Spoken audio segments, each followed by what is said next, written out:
এরপর থেকে যদি কোনো মব ক্রিয়েট করা হয় আমরা কিন্তু বারবার বসে থাকবো না। আমরা আগামীকাল আবারও সকাল থেকে আমাদের এই ঘেরাও কর্মসূচি আবার শুরু করব। আমরা সেই সকাল থেকে এখন পর্যন্ত প্রায় 7টা বাজতে চলল। এখন পর্যন্ত আমাদের ছাত্র দলের কয়েক হাজার নেতাকর্মী আমরা সামনে অবস্থান নিয়েছি। অত্যন্ত সুশৃঙ্খলভাবে আমরা সেই অবস্থান কর্মসূচি আমরা ধরে রেখেছি এবং আমাদের ঘেরাও কর্মসূচি নিয়ে কোনো প্রকার কোনো অপ্রীতিকর ঘটনা ঘটেনি। আপনারা অবগত রয়েছেন, আপনারা সাক্ষীও রয়েছেন। তারপরও সোশ্যাল মিডিয়ায় এক বিশেষ রাজনৈতিক গোষ্ঠীর যারা বটবাহিনী দ্বারা নিয়ন্ত্রিত তারা কিন্তু ইতিমধ্যে দেখবেন নানাবিধ বক্তব্য দেওয়া শুরু করেছে। তো যা হোক, সেটি তাদের একান্তই নিজস্ব বক্তব্য। আমরা 3টি বিষয় অ্যাড্রেস করেছি, সেগুলো তো আপনারা জেনেছেন যে পোস্টাল ব্যালট ইস্যুতে তারা আমাদের আশ্বস্ত করেছে যে হ্যাঁ, এই বিষয়ে ইতিমধ্যে তারা সম্ভবত সিদ্ধান্ত নিয়েছে। কালার এক্সপার্ট, জর্জ স্যাপ এবং মাইল্ড অন হ্যান্ডস টেকনোলজি সমৃদ্ধ অরিক্স ক্রিস্টাল ওয়াশ আপনার লন্ড্রি এক্সপার্ট। এবং এই বিষয়টি গুরুতর বিদায় এবং তারা সবাই মিলে ঐক্যমত্যের ভিত্তিতে তারা সিদ্ধান্ত গ্রহণ করেছে। এবং একটি বিশেষ রাজনৈতিক গোষ্ঠী বারবার এই নির্বাচন কমিশন ভবনে তাদের পদচারণা হয়েছে, তারা এসে বেশ কয়েকটি সিদ্ধান্ত তারা প্রভাবিত করেছে এবং সেগুলো আমরা অ্যাড্রেস করেছি এবং তারা আমাদের আশ্বস্ত করেছে যে হ্যাঁ, এই বিষয়ে তারা অবগত রয়েছে এবং অবশ্যই পরবর্তীতে কেউ যেন এভাবে প্রভাব প্রতিপত্তিমূলক আচরণ করতে না পারে সেগুলো তারা দেখবে। শুধু তাই নয়, তারা একটি বিষয় আমাদের খুব ভালোভাবে বলেছে যে এই প্রথম ছাত্র দলের কেউ তাদের সাথে আনুষ্ঠানিক মিট করলো এবং তারা বলল যে আপনারা তো আমাদের সাথে ফোনেও এই পর্যন্ত কোথাও যোগাযোগ করেন না। তো এগুলো তারা আমাদের প্রশংসা করেছে এই কারণে যে আমরা কখনো তাদের প্রতি এই যারা দায়িত্ব পালন করার সময় রিকোয়েস্ট তাদের প্রতি আমাদের ছিল না, করিনি।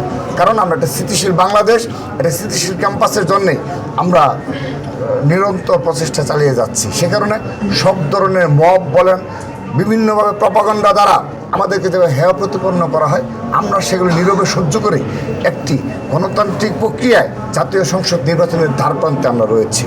কিন্তু তার সেই ধারপ্রান্তে এসেও আমাদের সর্বশেষ যকসু নির্বাচনের পরবর্তী বাস্তবতায় দেখেন শাহজালাল বিজ্ঞান ও প্রযুক্তি বিশ্ববিদ্যালয় কেন্দ্রীয় ছাত্র সংসদ নির্বাচনেও একই প্রক্রিয়ায় ইতিমধ্যে মব ক্রিয়েট করে ফেলা হয়েছে। আমরা সকালে এসে এখানে প্রথম আমরা বক্তব্য রেখে বলেছি যে জগন্নাথ বিশ্ববিদ্যালয়ে কী করা হলো, ছাত্র দল নাকি ছাত্র সংসদ নির্বাচন চায় না। আমরা নাকি আমাদের দেশ নেত্রী বেগম খালেদা জিয়া যেদিন পরলোক গমন করলেন সেদিন নির্বাচন বন্ধ হয়েছে, এটি নাকি ছাত্র দল বন্ধ করেছে, আমরা নাকি নির্বাচন চাই না। আপনারা সাক্ষী রয়েছেন সেদিন কী ধরনের প্রপাগান্ডা করে 6 তারিখে তার কিন্তু একটা প্রভাব পড়েছে। আমরা যদিও ফাইট করেছি, আমাদের বেশ কয়েকজন সম্পাদক সদস্য কিন্তু জয়লাভ করেছে, কিন্তু দেখেন আমাদের কিন্তু সে ধরনের একটি অবশ্যই এখানে এই বিষয়টা প্রভাব ফেলেছে।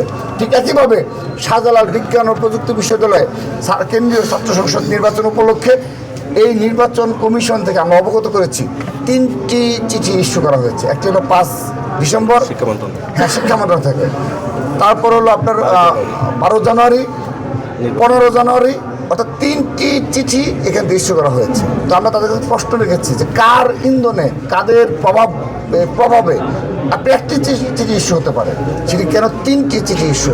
তো তারা এটি দুঃখ প্রকাশ করেছে এবং পরবর্তীতে কি সেটি তারা জানাবে এবং আমাদেরকে অনুরোধ জানিয়েছে যে আমরা যেন দয়া করে এখানে তাদের যাতায়াতে যেন আর ব্যাহত না হয়, কারণ যারা বেরোচ্ছে তারা নাকি বারবার বিভিন্নভাবে বাধাগ্রস্ত হচ্ছে। আমাদেরকে অনুরোধ জানিয়েছে আমরা যেন কাউকে বাধাগ্রস্ত না করি এবং আমাদের তারা অনুরোধ জানিয়েছে তারা অবশ্যই সবাই মিলে সঠিক সিদ্ধান্ত নেবে। তারা আরেকটি বিষয়ে আমরা অ্যাড্রেস করেছি যে বাংলাদেশে না পৃথিবীতে কি এমন কোনো নির্বাচন হয় যে নির্বাচনের সর্বশেষ 7 দিন যে কোনো প্রচারণা না চালিয়ে আপনার নির্বাচনে অংশগ্রহণ। যে 15ই জানুয়ারি যে চিঠিটা ইস্যু, 15 জানুয়ারি যে চিঠি ইস্যু করা হলো এবং তারপরে আপনার শুক্র শনিবার এবং ক্যাম্পাস বন্ধ, তারপর আরেক দিন থেকে নির্বাচন। তো এইভাবে 7 দিন প্রচারণা না চালিয়ে কীভাবে নির্বাচন করা সম্ভব? তারা এটি অত্যন্ত যৌক্তিক বলেছে। তারা বলেছে না হ্যাঁ, এটি আগে অ্যাড্রেস করলে আরও ভালো হতো, তাদের সিদ্ধান্ত গ্রহণ করতে, এবং তারা এটি অবশ্যই যৌক্তিকভাবেই তারা করেছে। তো আমরা আমাদের বক্তব্য স্পষ্ট, আমাদের বিগত সময়ের ন্যায় এই শাহজালালেও একইভাবে সেই পরিবেশ তারা এক বিশেষ ছাত্র সংগঠন তৈরি করে ফেলেছে, যেখানে ছাত্রদল নির্বাচন চায় না, এখানে ছাত্রদল হেন হবে তেন হবে, এবং তারা বিভিন্ন জায়গায় আমাদের মনোপুত রেজাল্ট হয়নি কারণে তারা এই ধরনের উস্কানিমূলক বক্তব্য এবং সাধারণ শিক্ষার্থীদের ভোট প্রদানে নিরুৎসাহিত করা নানাবিধ যত অপকৌশল আছে সেগুলো গ্রহণ করেছে বিদায় আমরা আমাদের সেই পয়েন্টগুলো বলে এসেছি। আশা করছি তারা এগুলো বিবেচনা করবে এবং আমরা আমাদের আজকের এই অবরোধ কর্মসূচি এখানে সমাপ্ত করব, ঘেরাও কর্মসূচি এখানে সমাপ্ত করব। আমরা আগামীকাল আবারও সকাল থেকে আমাদের এই ঘেরাও কর্মসূচি আবার শুরু করব। যতক্ষণ পর্যন্ত দাবি আদায় না হবে ততক্ষণ পর্যন্ত আমরা আমাদের এই ঘেরাও কর্মসূচি অব্যাহত রাখব।